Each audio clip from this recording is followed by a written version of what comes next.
It literally unleashed a side of me, Olivia, that like I didn't know I was capable of, right?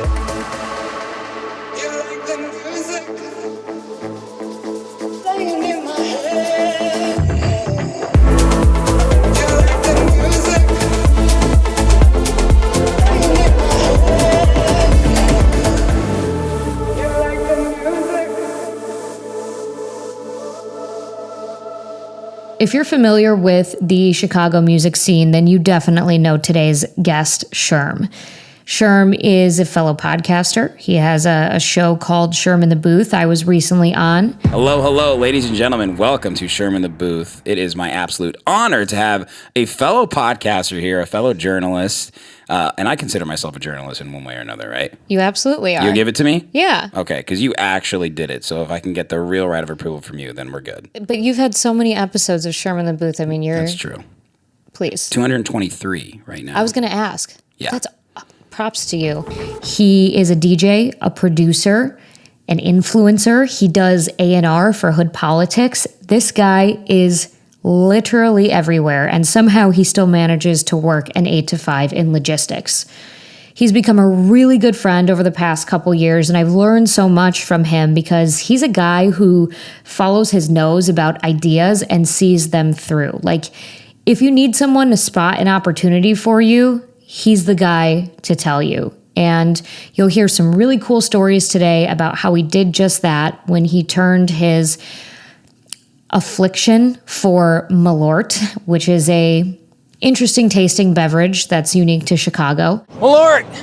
into this whole big thing and an opportunity. There's a lot you can learn from him, so I hope you enjoy today's conversation with Sherm. What's the saying? My, have the turntables. Are you quoting The Office? Yeah, I guess so. We're doing a little switcheroo. Yeah, that was good. You know, I feel like I've gotten to know you so much better in the short time since I've been on your show. Mm-hmm. And to know you is to love you. And like, you're so fucking cool. And you have so much value to give to my audience. And so I'm just excited to dig into like how you do everything you do. Well, I appreciate that very much. The feeling is mutual. Thank you. So you just came off of like a 3-weekend bender. And the bender continues. Professional bender, okay? Professional bender, I like that. We're having fun, but it was paid bender. Correct. So talk to me about the bender. You're in the middle of a tour right now, which is super exciting. Tell me, set the stage for me. Yeah, for sure. So I just kicked off a tour called the Toxic Tour. It's to promote this song I have coming out on Hood Politics Records on February 16th. It's a premiere track for the label this year. I believe it's the best track I've ever made. I collaborated with my friend Halil Sensei, who lives in Istanbul, Turkey. We discovered him just through him sending us demos. And he sent us this track last year called The Underground. And it was one of our most successful tracks of the year, playing in every one of my sets. DJ Susan loves it. And I said to this guy, I go, my God, dude, like, I love your style. I would love to collaborate.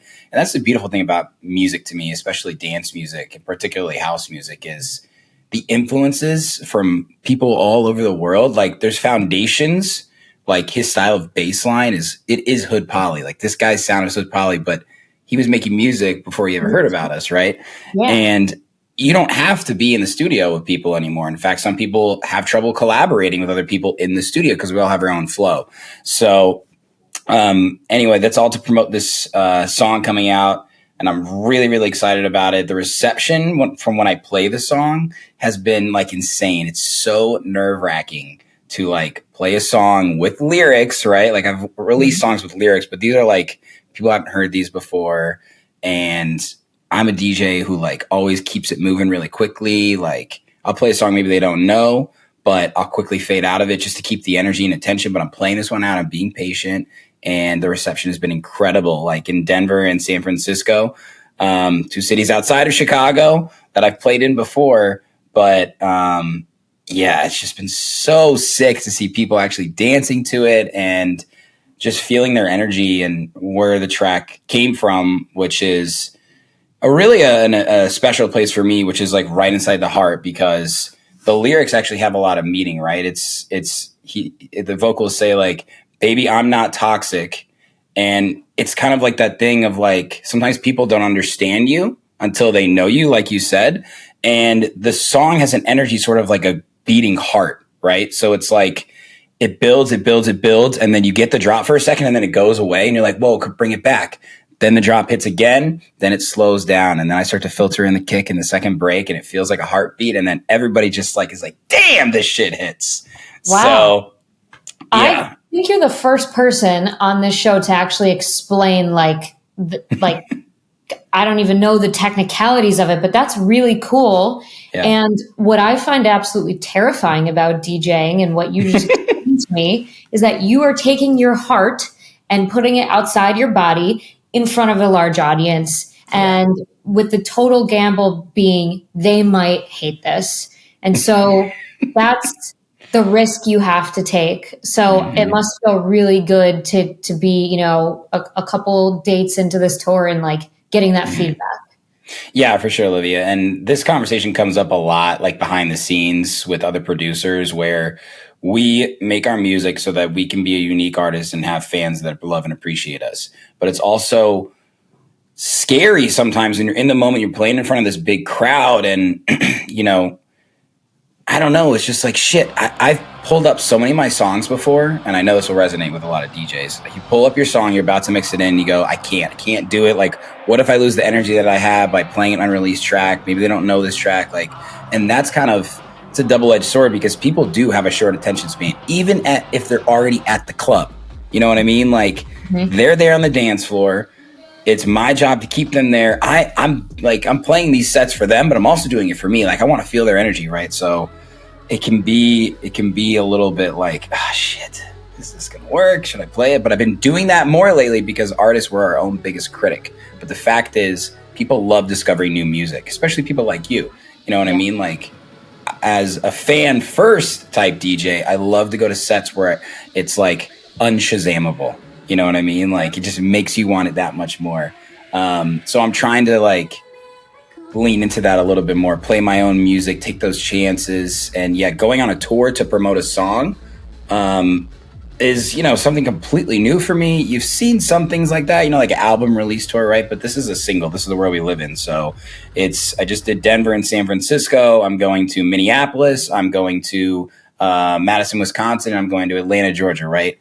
All places outside of my own network for the most part, home base Chicago. So just by taking that chance to go on a tour to promote this song, to literally get it in front of people, not just on your Spotify radar, has been a really fun experience so far. And it's been well received, which is amazing. It is. It's huge. And like, you and I have talked about this a little bit, but you are somebody who takes chances and steps outside the box that is Chicago. Chicago is the home of house. Obviously, we all have an immense respect for it, and being part of this community, you know, as an artist, as a fan, is a privilege. But you're somebody who says, I need to go beyond this, and I need to put myself in uncomfortable situations, go to new markets, do something different. How did you build that confidence? Because it can be scary too when the community is small in Chicago. As big as Chicago is, the community is small, and you're saying like, sorry guys, I got to go try out these other things. So how did you build that confidence? Yeah, for sure. Great question. And I'll say that it definitely has been, you know, there's been a long period of time where my confidence has been growing in terms of like just putting myself out there, especially with making my own music. I think that has been really the hill that I've had to climb that has been tough for me, because I started off as a DJ, like many DJs in college. Like I said, I was a fan first, right? And then you kind of just get this feeling like, I want to try and do that, whatever it is. I have my own ideas, my own inspirations. So I'm DJing for a long time.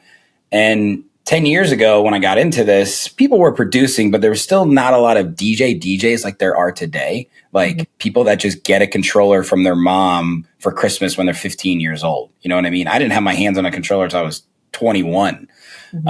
So these days, the barrier to entry is so small, and also with production, right? But to bring it back to me and where this confidence grew was I just started putting music out there on SoundCloud, right? Like, you can go to my Spotify, and I'm never going to take this track down because it's part of my journey. It's called The Sherminator, right? So, which has been, a joke my entire life that, I'm the Sherminator, even though I'm not like him, but whatever, I don't care. And I sampled in the first American Pie. I don't know if you've seen it, or it's been a long time probably, where he hooks up with this like really hot chick, and he comes downstairs, and they're all like, how did Sherman do that? You know what I mean? So I was just like, yo, this is like crazy. My name is Sherman. This is a great clip. Let me just see what I can make with this. And I put it out, and it's like a really fun track, actually. Sherman meets a chick for one night and scores. But so many times before that, I was really afraid to just put anything out if it wasn't good enough. But the fact is, once you start putting things out, you're going to be very surprised at the feedback that you get. And it's kind of like that's going outside your comfort zone. And that's something that I always was taught in sports and school and life. Once you go outside your comfort zone, that's where growth happens, right? When you challenge yourself. So over the years, just kind of cutting my teeth as a Chicago DJ, like you said, this is the home of house music.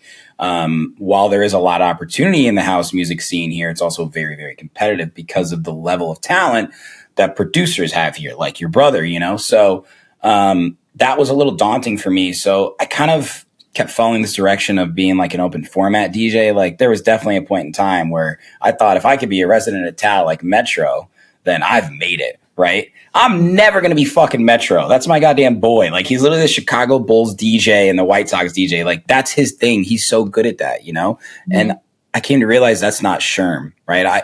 I learned a lot, and it definitely has helped separate me from the competition from a live show perspective, just because of all those years of open format DJing. But again, from the confidence perspective, to then come back and say, I've got the DJ skills. I've been doing this podcast. If I can just combine it with the music, my own sound, then I'm going to get to the place where I want to go, which is to be an artist who's known as Sherm. So to answer your question directly, I got the confidence from really just owning who I am, which is Sherm, which is why I go by Sherm. Like, I don't know how to be anybody else. I can't put a mask on. I can't go by another moniker. I can't be that open format DJ that's going to be better than everybody else. I'm not that underground minimal guy like I thought that I had to be for a period of time. I'm Sherm. I make music that makes me happy. I put content out that I enjoy making, and all of that is coming together now. And I've never been just like more happy with where I'm at from a music perspective, a brand perspective, a growth perspective. So it takes time, long time, and you got to put yourself out there for sure. Yeah, this is the common theme that we talk about is the authenticity. It like, if you want to experience, like, you want to truly 10x your life, like, you just have to be you, because masking is so difficult, and it holds you back. Like, unless you're like a master narcissist or something, that's like your skill is like, manipulating people. Like, it really is difficult. And like, what I think is, so cool, and like what I always see on TikTok is people talking about like people who want to be content creators. Like, you have to not be afraid to be cringy. It's going to be cringy in the beginning because maybe you only have 100 followers and like you're like acting like you're some big time influencer, but you have to step into that persona, because if you don't believe it, no one else is going to buy it either. And like, so true. You have such a larger than life persona on social media, but it does literally match who you are in life. So, you have it. Like, that's all. That's another thing. I think everybody can like step into their power and, be a personality per se, but then there's also people who just have it. And I think I have like a hunch that you were kind of just born with a big personality. Is that true? Like, growing up when you were younger and stuff, were you like a really outgoing kid? No, you'd be surprised, actually. My mom always tells this story. I think it was third or fourth grade. When the parents go to meet with the teachers and they're talking about like what your son is like in class. And they were just like, yeah, Matt's he's a good student, but he's really pretty shy, actually. And my mom was like, really? Like, he's shy? that is not what he's like around our family and friends, right? So I was like, and that's like in a similar world, like you're explaining, right? Like school is kind of like a show of entertainment almost, you know what I mean? Mm-hmm. Like you're meeting new people, you're standing up in front of the class, you're like, I don't know, you're putting yourself out there, I guess is the best way to put it. But it really wasn't until like middle school and high school that I kind of came out of my shell a little bit more. Just to share a little bit of a personal story as well. I've been talking to a lot of people about this. So I grew up in Zionsville, Indiana, right? Mm-hmm. Indiana is an interesting state, right? I'm half Jewish. My dad is Jewish. My mom is not. I look like a Jew. Like my dad's side of the family is very, very Jewish, like New York City Jewish, like pastrami on rye Jewish, like matzo ball soup Jewish. You know what I mean? And like I loved spending time with them, right? And there was maybe only 2 or 3 other Jewish people at my school who were good friends of mine. And people would like label me as a Jew. And, this is obviously like not necessarily as serious as some of the other things that we talk about these days, but I was put in a weird perspective and point of view where people would call me something that I wasn't necessarily, because I was kind of being raised Christian, actually. So throughout middle school and high school, like I still kind of had this voice, except much higher and squeakier. I would get made fun of a lot, actually. So it was kind of tough for me to come out of my shell. But when I finally did and I owned who I was, that's when I started to really become like Sherm. For a long time, I was Maddie Sherman, actually, like Maddie. And I know there's a lot of people out there that like, I wouldn't say I was bullied necessarily, but I definitely felt like ostracized a lot. And I've really only started to kind of accept and realize those things these days, actually, as I fully owned who I am and put myself out there to the world. So actually, as I'm explaining this, it makes a lot more sense to me, Olivia. Like then I was afraid to put myself out there because people would make fun of me. When I first started this brand and doing this podcast, I felt like I had the support of people. But then all of a sudden, like you realize, oh, my friends and family aren't necessarily my fans, right? Like I have to do this because it makes me happy, but I need to own who I am in the process, which is really tough to do from people who suffer from like imposter syndrome, which is everybody to a certain extent. For So, well, the things that kids tend to make fun of other kids for typically happen to be their superpowers, right? Yeah, People see something in you, even at a young age, like kids who are haters because they learn from their parents or whatever. They don't, people can spot others who have a light in them, and it upsets them because it shines the light on their insecurities. And so that's what they tend to pick on. And now you're saying you're made fun of for your voice, you're this, you're that. Now you're a podcast host. Now everybody says your voice is perfect for the radio. It is. It literally is. And I always talk about this too, because I was bullied severely in middle school and in high school. Yes. I brought it up then. Yeah, really, really bad. Like to the point where I still remember like crystal clear memories of certain things that happened, Same. And kids were awful back then and in high school too, but it was like more cunning. But I always think about, thank fuck I did not peak back then, because yes, I think about the same thing. I know people who did, some of the people that were my bullies, and it's like I will somehow, like, they'll be recommended on People You May Know or on Facebook and stuff, and I'm like, yeah, don't even need to say anything. So, dude, it's a chip on your shoulder a little bit now, right? It is. Yeah. I have worked to try to eliminate that. But your formative years, when you are bullied, it does stick with you. Yeah, it does. It does. Yeah. I like your perspective on that. I guess I'm always someone who's like sort of been competitive with myself. And the second I feel like anybody gives me, somebody doesn't believe in me, I guess. And I'm willing enough to be honest about that. Like, I kind of like the haters these days, because that means that you're growing, because the only people that hate on you are people that are below you. You know what I mean? And exactly. That's why I've gotten the confidence to interview big artists, to play on big stages, to put myself out there, to get to know people that are at a bigger stage than me, because they all started where we are. So I think everybody's heard the saying, right? Like once you do start getting haters, then you're at a point where you're growing, you're going somewhere. Yep. but it's all love for me, man. Honestly, like I don't have any hatred towards anybody. Like I just don't even have time for that in my life. So, Of but course. I do remember some of those things. It's funny you said that. Yeah, yeah, and it's they do stick with you, but like you said, they can be motivation. And one Yeah. thing that one thing that I knew like implicitly, but I didn't fully understand it until this person pointed it out to me. I had hired like just like for a one-off consultation, some like TikTok like coach, and she was really good, and like she helped just from that 1 hour consultation. Like I, grew a lot from it, and Hmm. I told her like that one of my like business heroes is Bethany Frankel because she herself is this personal brand, and she can like dabble in all these different ventures because people come for her. So she can talk about like 10 different subjects. She doesn't need to have a niche. Anyway, what this coach pointed out to me was she was like, Olivia, Bethany Frankel is popular because she isn't afraid of hot takes. She isn't afraid to be controversial. She isn't Yeah. afraid she isn't afraid that some people aren't going to like what she has to say. Like she has a point of view. And I think that's like where like a lot of the haters come from too, is like, Yeah. you know, Hmm. I know like as I'm growing, like I have to take a stance on something, and there's a way to do it where you're not like combative.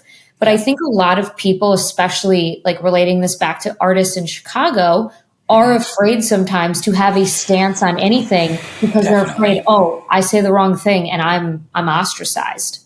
Yeah. That's a very real truth. And Yeah. again, there's a way to say things. Like I think Lucati is a really good example. I mean, sometimes he Hmm. really, really stirs the pot, Yeah. but he's gotten to a point where but like I think there's a way to be able to bring up topics, keep it Hmm. respectful. But I feel like for you, like you're so unapologetic about who Yeah. you are, and that can piss people off because It can. they don't know how to be authentic. It's very freeing for me though, honestly. Like, and I can tell you confidently, I haven't like only in the past 2 years, I would say, maybe after I got married and then kind of settled into that, I would say then, yeah, probably like the past year, really locking in, like I'm doing a lot of things in life, right? Like I have a day job, I have a wife, I have a dog, I have a personal life, I have a record label, I have a producer career, right? And the Hmm. only way that I can really manage all those things is because I love all of them, right? Like the things that I put in my life, I'm able to commit to because I enjoy doing them. So it can be a tough thing to manage all those, of course, but I think that's why it's important to find your passion no matter what it is, even if it's not a money making passion, right? Like I just said to you before we got on, like how much it costs to fly to places like Minneapolis, like Yeah. I'm not raking it in, people. Okay. I'm really not. Like it's extremely difficult to make it as an artist in the music industry. And that's why I still have a day job because I want to make sure that I'm putting myself in positions financially to still live a good life. Hmm. And there's two sides of that coin for sure. But yeah, it's just like But you get all these things going, and you have to just jump right in. I love that you are like honest about your day job, and I know you've been there for a long time. I think a lot of artists can like tend to see it almost like as like a weakness, like, oh, I still have to have my day job. But for you, you're like, Hmm. no, and one thing I've noticed about you now, like we'll be talking about it soon, but this little Yeah, project we're working on together is like you really have amazing work ethic, strict boundaries, I've noticed yeah, about your time and everything yeah. else. And Hmm. like, you can't, like, it's not a bad thing to have a day job. If you want to Oh, still, you have a wife, you have a dog, you have a nice apartment, like, you want to be able yeah, to enjoy life, but then yeah, do all those other things, you can do both. There's nothing wrong with yep, doing both. absolutely. And people ask me about this all the time. How do I do both? And I always think, well, maybe I might be further along if I would have fully focused on music. Like there was a period of time, actually, it was right before the pandemic started. I opened for Galantis Mm. at Aragon 2 nights in a row, right? Like the biggest Mhm. shows I'd ever played. I felt so good about them, and I came into work that week like I got to do this, man. Like what am I still doing here? You know what I mean? Like nothing against my company, right? It was just a great moment. And then lockdown happened, and the pandemic occurred, and that wasn't going to happen, right? I was so grateful to have this job. I really got a new perspective on how important it is to me to have that stability. I think that's what it is. It's not just like the job, having a day job, right? It's the stability and the routine that's very important to me. Knowing what my weeks look like, knowing what I literally, like, people think it's crazy that I say I'm free in 2 months on this Thursday for dinner. Can you commit? They're like, no, I can't commit. I'm like, you should be able to commit to that, right? Because like, I'm with you. I know you are, and it's just, I don't know. I fully go for what I'm doing. I don't want to say it's compartmentalizing because I'm not like putting things away, but when I'm doing this, I'm focused. When I'm doing that, I'm focused. You can't multitask. The human brain is not built for that. So when I'm doing whatever it is, I'm committed fully in that moment.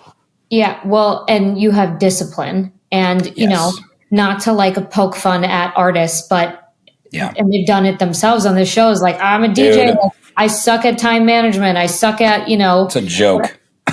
I know. I'm sure you being so regimented, it can be difficult when you're collaborating with others. Yes. I experience that too sometimes. And I'm just like, God damn it. Like you can learn to be on time. So you have the discipline, and that is a key component to having it all. If you don't have that, something will suffer. Absolutely. I've learned so many things through just being a regimented person through my day job. I mean, I work in logistics, so it starts at 7 a.m. And I'm there till about 4:30 or 5 p.m., right? Like, before the pandemic, I was in the office Monday through Friday, just locked in, grinding. And then I'd come home and I'd do the podcast. I work on music. I would DJ on the weekends. And it was a lot for me, honestly. So now how I sort of regiment my schedule, it's funny. It's almost like another part of my life is actually making time for myself, which is something that I've really learned in the past 6 months.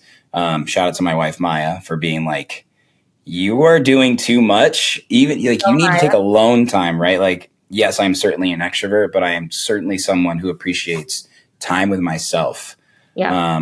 So I do that in as many ways as I can, even if it's for a short period of time, like going to the gym or going on a walk or reading a book or just not putting the headphones in and just almost meditating or taking a whole day to myself, whatever it is. And I think people need to factor that in because it's really, really important. You don't just like all of a sudden you have free time because it's hard for you to like actually engage and lock in.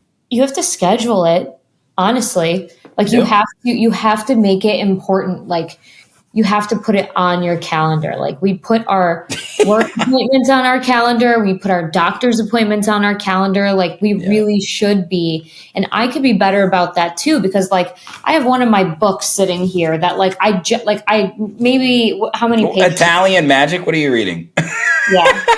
Secret Lives of Women. Love that. Very on brand. Yes, it is. I'm on page 47 and like I got this like a month ago. There's no excuse for this. Like, I have the time. Yeah. But I'll like watch TV or something, you know? Dude. And so like you do have to schedule in those like it is regimented, so it almost seems counterproductive, but like it's an important, like, intentional rest is so important, because if you're just like, you can't pour from an empty cup, and how can you make good music when you're so fucking tired? Yeah, that's it. Honestly, that's a very, very good question, because I didn't actually start really locking into music and making music until I accepted that I have to give myself that opportunity, and I can't just do it when I might have some time. Right. You know? It's a matter of creativity, and creativity can come at any time. And that's the funny thing too. I thought, okay, like if I've got a whole Saturday for 8 hours, I'm going to be productive. I've got the time.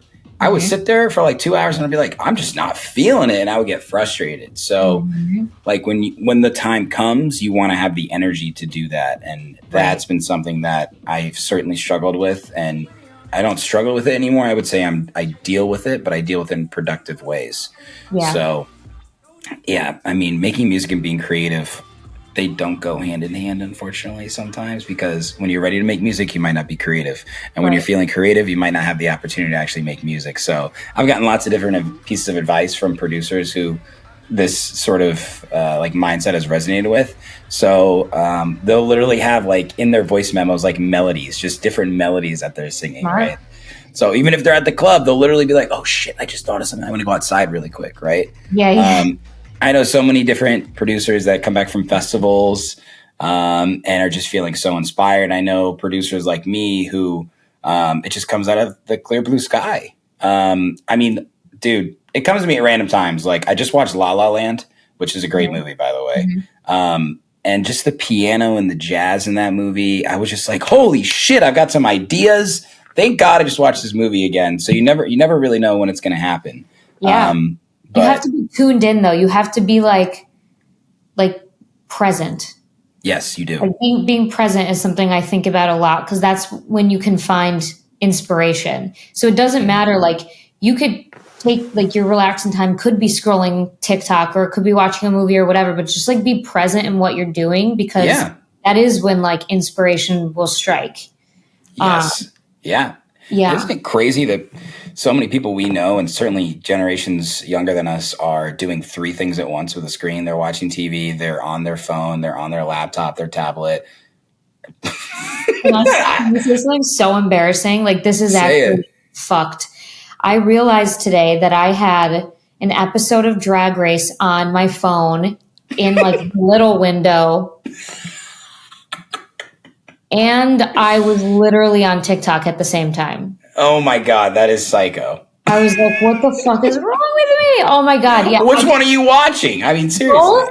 Like both somehow? I don't even know. I think I was reading comments, maybe. I don't know. But like, I was like, wow, that's bad. I do like as much as I preach like wellness, whatever, like I definitely have room for improvement. So okay, I want to switch gears a little bit and ask you about Malort. And Okay. and the reason why is one thing that you've naturally been able to do. Like you are in some ways an influencer Yeah.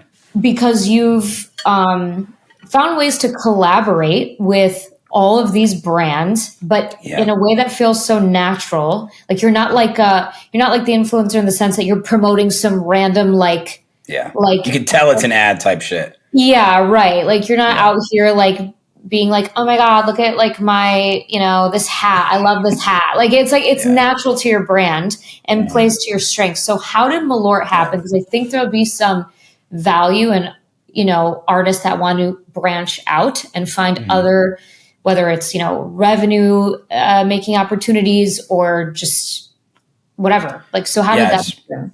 Brand partnerships. Well, let me just say first and foremost that I'm really lucky the people who run CH Distillery, who purchased Malort back in 2018, are such good people. The CEO, Tremaine Atkinson, is like my long lost dad. Like he's such a solid dude and his story is really amazing. The marketing director, Anna Sokratov, is an awesome, like she's like 23 or some shit, 24, right? And she was all about this stuff right away. But to back it up, where it all came from, I hadn't even heard of the term Chicago handshake until maybe like 2017, I think. I had taken a shot of Malort, of course. Someone bought it for me when you moved to Chicago. And I couldn't believe it because I'm the first person to say fuck no to a gross drink or something like that. But I didn't mind it, which is crazy, right? And everybody else at the table was like, are you good? I'm like, yeah, it's fine, actually. Like, okay. So a few years go by, my friend tells me about, like, we're talking about like 2-fisted drinks, right? Like a shot and a beer. And he tells me about Chicago handshake. He just says it casually, what's a Chicago handshake? And he goes, oh, it's old style or PBR and a shot of Malort. I'm like, oh, Malort, dude, like you're not drinking that casually. He goes, no, but like it's at all these dive bars. Just like open your eyes and start asking them for it. So I'm at these bars and I'm like, oh shit, the Chicago handshake is everywhere. Like this is insane.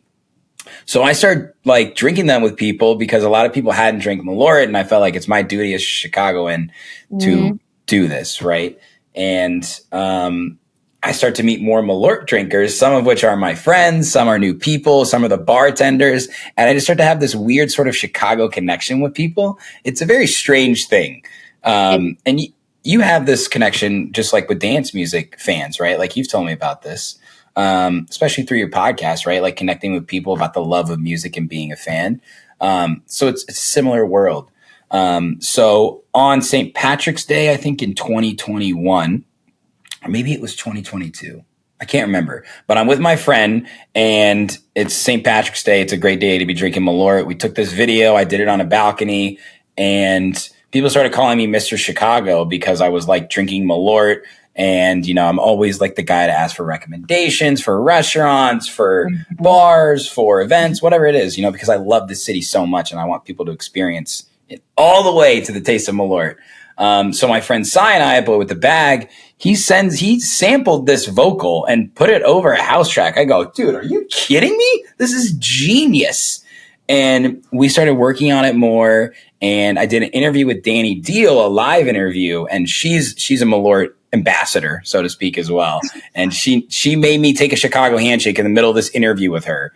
And it didn't go down well. So we sampled that audio and we put it in this track called Chicago Handshake, which we released on Hood Politics in June of 2022. What's up? It's Mr. Chicago here. We're celebrating St. Patrick's here in Chicago the only way we know how to. Old style and Malort. This is called a Chicago Handshake. It sort of had a mini viral like moment with Chicago DJs, with Chicago influencers, things like that.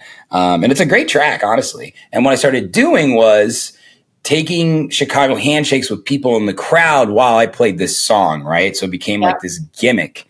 And I loved it. It literally unleashed a side of me, Olivia, that like I didn't know I was capable of, right? Like that there's no DJs out there that like are one, like promoting an alcohol that most people consider gross, obviously, but like of their city, you know what I mean? Sure, people go out there and pour tequila down, you know, person in the front row, right? But I'm literally bringing my own Malort and Old Style to events. You know what I mean? Like, So funny. Clubs don't have Malort. Well, Spy Bar does now, actually.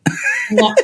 Of course, Spy Bar does. Yeah, I won't say it was a huge influence on my part, but it definitely was.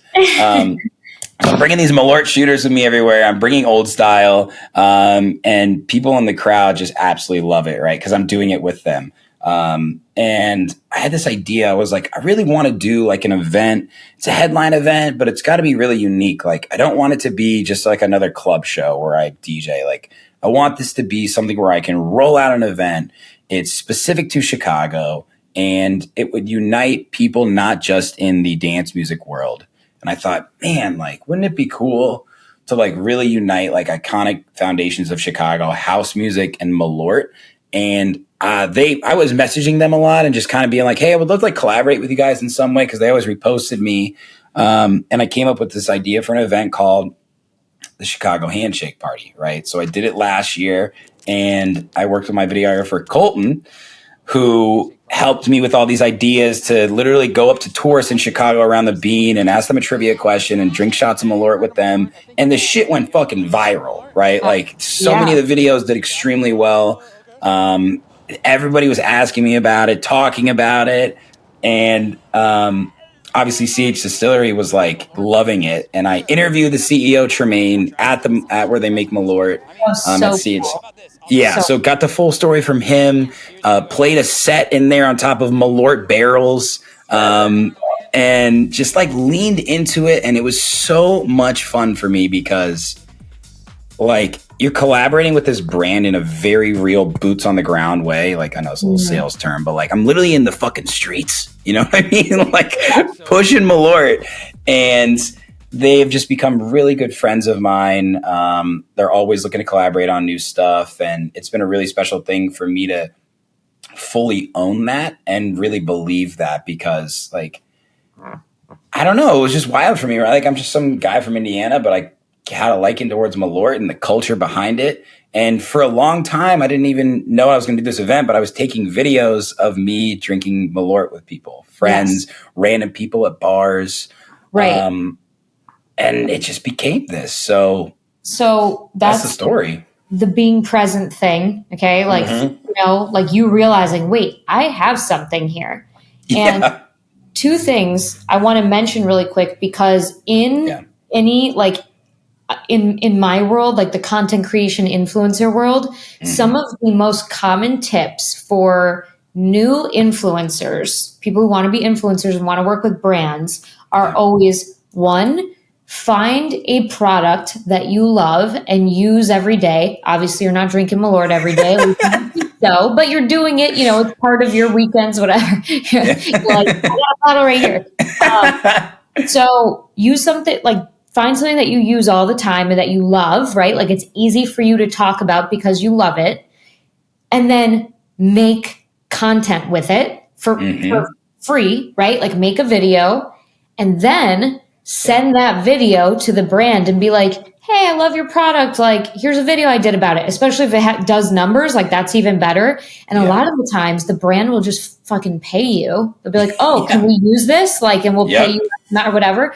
So like, it's the same concept. So like, I think that is a great, great, great tip for artists who want to expand their options and really build their brand is like, what is something that is like a staple for you? Like that kind of, Malort and DJing don't really coexist. Like you said, like Malort said dive bars, but you found a way, like they're not completely opposite. You found a way to incorporate it. Exactly. And so like, that is such good advice for people who want to do a little bit more with their career and like doing things out of the box. Like that is how you get noticed and that's how you elevate. Dude, I was nervous about the show. I was nervous about the content. I was nervous about everything, but I knew that what I was doing was different. And I knew that I had the support of like people that were interested in all of these things. Right. So I had people that love dance music that were trying Malort. I had people that had never been to a dance music show drinking Malort there. You know what I mean? Yeah. So it was like, I fucking did it, and there's a documentary that Colton made of it where he interviewed me and just like the people that we got involved with, like the old style guy, Adam, like he sent me this cutout where you could take pictures of an old style and then a Chicago hot dog and you put your faces in it, right? So we had that there. I worked with a local company called Transit Tees to make a Chicago handshake t-shirt that was like an emblem that had like, it was iconic things in Chicago, right? It was Malort, it was a house music, it was a music sign, a house and something else. So I worked with all these local brands to really make this like very, very unique Chicago event. And it went great. So it's like, just think about what you do every day and what you like. Like I was making people drink Malort, but not thinking that one day I'm going to throw a party around this. Right. So it just kind of came together, and artists by nature are a little bit true artists. I would say not all of them are just a little bit more shy. Right. So they're like, well, what content do I put out? Like, I don't want to just like record myself making music. Honestly, fans of dance music, probably the only people who want that are other producers and maybe DJs. Who are you? How can you show the world who you are in a way that you're comfortable doing? And if putting yourself out there is going outside that comfort zone, then take that small step. I'm not saying you have to go out on the streets and take videos and talk to random people. Most people would say that's probably easy for you, Sherm. Dude, I am in a onesie, an old style onesie, walking around trying to get people to drink Malort, and I'm like, this is honestly nerve wracking. But interviews they're not easy. I remember from when I was But you really it's a muscle you have to exercise, putting yourself in uncomfortable situations. So you built up to that, Yep. You weren't doing that straight out the gate, but like you said, you built that confidence throughout the years of like, through being your authentic self. And now you're more comfortable taking those steps. And like everything you're telling me, everything you're saying, you're nervous, you're this, you're that, like it never comes across in your content. Like you really, like you fully send it and, and we're all better for it because it's so entertaining. Well, I think all of that nervousness and anxiety is, at least for me and many others, is built up right until you actually jump, Like I still get really nervous for big shows, but the second I get up there and push play, it all goes away, right? The second that the camera starts rolling, I'm ready to go. I'm locked in. So you just have to believe in yourself to at least give yourself the chance to succeed and put yourself out there. So, easier said than done, but I'm certainly living proof of someone that has put myself out there and it's worked. Yeah, 100%. And also, like, you're really someone who, I'm reading this this book called 10x is easier than 2x. And the gist is they talk about like want versus need. And when you want something, it doesn't come from a place of scarcity. It comes from a place of, I am going to create. Like, I am not going to, I don't need resources. I'm going to create things that didn't exist before. And like everything that we've been talking about is like, you're living this like large life where you are creating, like you're 10xing, like you're creating things that did not exist before. I like and that's that. it.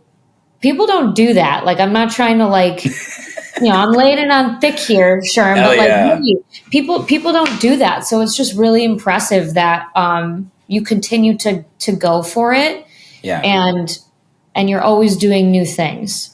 Thank you so much. I really appreciate you taking notice of things like that. And I think sometimes I don't even take notice to the success that I'm having. And I try and do that. And I try and remind others as well that, you should just be grateful for the point that you've gotten to, because you've gotten so much further than 99% of people, right? And that's kind of where this imposter syndrome comes from, right? Like, everybody is like, I wish I was there. I wish I was at that point, or I deserve this, or I deserve that. Everyone has their own timeline to success, and it is your journey to follow at whatever pace that you 2x or 10x. And yeah, you're right. I 10x that shit. And that's the only way I know how to do it. And with that comes large goals. But every time I think of a large goal, like obviously I want to play Lollapalooza. That's a huge goal for me. But that was a goal for me 5 years ago. And now I'm realizing that's going to happen sometime. I don't know when, but I need to think even bigger than that. Yes. You know what I mean? Absolutely. It is, a lot of people tend to only write down things that they think maybe they can achieve. And so they stay in like that bubble. And it's so much fun to like put huge goals down on the board. Like, like we've talked about, I'm a big vision boarder. Because it really does, like when you put it out in the ether, like instead of keeping it inside, like it will become more realistic. Yeah. Like think about it. You're like saying like Lollapalooza is going to happen. Like now I got to think bigger. And I feel that way about certain things too, like milestones in my business, like my consulting business.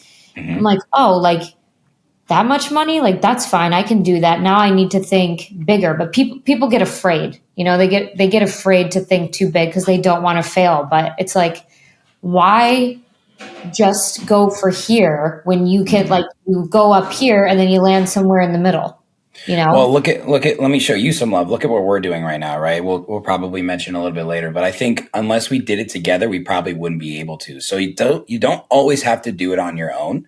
Wow. Align yourself with other people that are driven, that are creative, that are empowered, self-willed individuals, right? Because together you can do more. So don't ever, like, I couldn't have done those videos without Colton. You know what I mean? I couldn't have put on these events without the relationships that I've built, or made me, like, I make a lot of collaboration because I'm very inspired by other people's ideas. And that's what drives me. And I own those sort of things. Look at you, dude. Like, you're one of the only other people that we know of right now that does these podcasts and interviews people. And you're a woman in this space, right? So you're really fucking going for it. I mean, we talked about it on my podcast. Like, you literally making that EDC thing happen is like, it's awesome. You did that shit. Like, don't ever forget that. So I hope that people realize that anything is actually possible. You just have to like think big and think about what are the little steps I'm going to take to get there. And surround yourself with other people that inspire you. Really, like the company you keep is huge. You talk about collaborating with others. Like, it's so true. Like, that's the only people I want in my life at this point is people who want more for themselves. Because when we all want more for ourselves, we like can collaborate with others better. Like, you have to have a healthy mind to be able to give, it's so true. And so like, it's exciting. Like, I know we keep dancing around this topic of what you and I are putting together, but I think it will be transformative because we both like are very personally motivated and we have complementing skill sets. And it's going to be dope. It's gonna be dope. It's gonna be dope, and our vision is big, right? Like we know it's not just a one time thing. So I Right. think that's what is exciting to me about just being in the electronic dance music space, because there are unlimited possibilities to what the Yep. future holds with events, with just like cross pollination of different industries that come into this, because dance music is such a small sliver of music, right? Like, Right. And I think young, it's young. It's young. young. There's so much that can be done. So much that can be done. And if you look at popular music today, pop music, people don't know that pop music is short for popular music, right? Yeah, that's so weird to think about. Isn't it? Yeah, especially because most of it's trash too, which is like Trash. But crazy. guess what? A lot of those people are dance music producers. So think about the people I mentioned earlier that are coming into this space. Yeah. I welcome young talent. I Mhm. usher in young talent because they drive me to be better, and they also inspire me. And I think we're seeing, no matter what, when you get older, you're not going to want to adapt. You're not going to want to change. I want to defy that stereotype and say I'm always willing to bend and hear and listen and learn, because our generation brought in so many new, like, just like ways of life, like millennials, we're open, we're accepting, we're curious, we're genuine, we're creative people. And I feel like younger generations are versions of us, but now to them, we're kind of like old people, which is weird. But like, look at TikTok, dude. Like, we could have a whole nother interview about like, do you need to be on TikTok if you want to be a successful DJ? I say abso-fucking-lutely. Like, well, you need to define your definition of success or popularity, because you certainly don't have to. But I was just on a call with this music distributor who works with TikTok and all these other promotional platforms, and they're like, yeah, we work with a lot of artists that like don't embrace TikTok, and I'm like, I embrace the living fuck out of whatever can get me in front of people, Yeah. right? Like, you have to adjust to the times. So Yeah. that's why I think like there's so many things coming. There's going to be another TikTok. There's going to be another Instagram, and we're going to have to adapt, and we're going to have to learn. And that's exciting. It is. No, you're right. Like the curmudgeons of this industry, like Yeah. as talented as they may be, like nobody likes a curmudgeon, That's a perfect word. Nobody, and there's a lot of them. There's a lot of like curmudgeony, cranky sticklers. Yep. And I get it. Constantly. I get it. It's tough. It's like, oh fuck, another thing that I have to do. But either take control of it or it's gonna overtake you. So Straight up. you know what I mean? Like you can't change it. So you got to embrace it. Make it your own too. I think that's one thing as well. Like, you don't have to do what everybody else is doing on these platforms. Just know that there is an audience on these platforms that's a unique audience, and that could be your audience. I think we talked about this when you were on my podcast. Each social media has its own audience, right? Right. Instagram, TikTok, even Facebook, like Snapchat even is still a thing to many, many people. Right. So how you create your content might work better on one of the others. Just find your voice and see which one works best. I agree. Like one of your, Hood Politics BFFs, Chris Diaz, his content right now Yes. is killing me. He's so I know, it's so funny. He's so fucking funny. And I'm like, and he puts a lot of thought into his content. And like when Chris Diaz as a person, he's so like, it actually blows my mind how smart he is, because he's just like, when he's out, he's just like having a good time, like bouncing around, like, yeah, a little bit of a stoner, but then like he puts together this content that like kills me. It's so funny. Oh, he is an amazing example. And it's been great to see him do this 30-day challenge, because I've talked to him throughout it, and he's like, it's been really tough, like, but it's also challenged me to like just keep going, because he's a perfectionist, right? And I said, has this kind of helped you like look at how your process goes? And he's like, yeah, dude, like I worry about too many little things. Like these tracks that I'm making at their core are like amazing and unique because I'm not wasting time, because I'm on a time crunch. So he's like, maybe if I put myself on these like I need to finish this track in this amount of time, then maybe he can start churning out more music and not worrying about the things that nobody else listens to or cares about. Yeah. That Barkley / Claude, that's what he talked to me about too. He made 80 tracks in 80 days or something like that, like something crazy. Because he was saying that, prior, he would put out maybe 2 a year because he would like beat them to death, like, perfect. And art is never done. Like, there's no such thing as done art. And so his mentor like said, you need to like just put shit out. And like, same thing. It like completely changed his perspective and the way that he approaches, working. And so I think that's really smart to do. That's great. Yeah. That interview was really good, by the way. It was cool to hear someone like that just be completely honest. And you definitely got him out of his own comfort zone, speaking of. So thank you. It's just, you gotta like, I don't know. You just can't worry about what other people think. Honestly, Yep.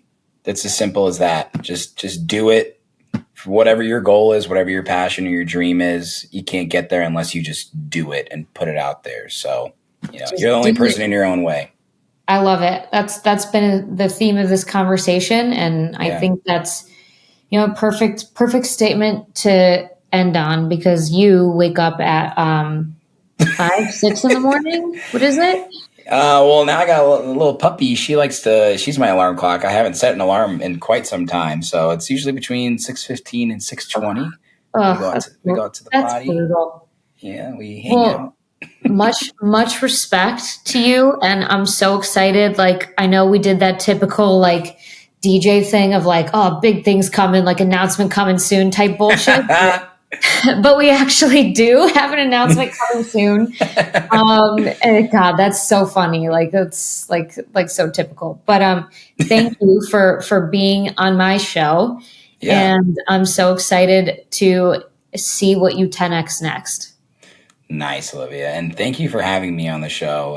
Again, I'm very inspired by you and your drive and your passion, and you're a very unique individual. More people are needed like you in the space. So I hope at the very least you've inspired men, women, whoever, to just put themselves out there and know that you don't have to be an artist to be involved and make a difference in this scene. So I definitely want to acknowledge you for that. You deserve it. Thanks, Sherm. Hell yeah.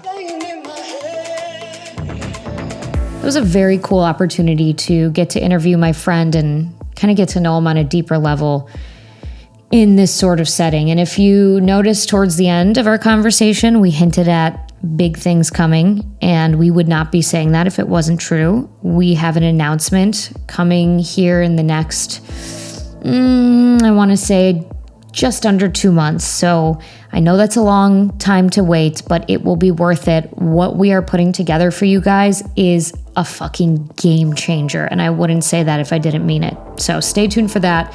And of course, if you like the show, the best way to support it is to simply share it with your friends and subscribe if you haven't already. I'll talk to you guys next week.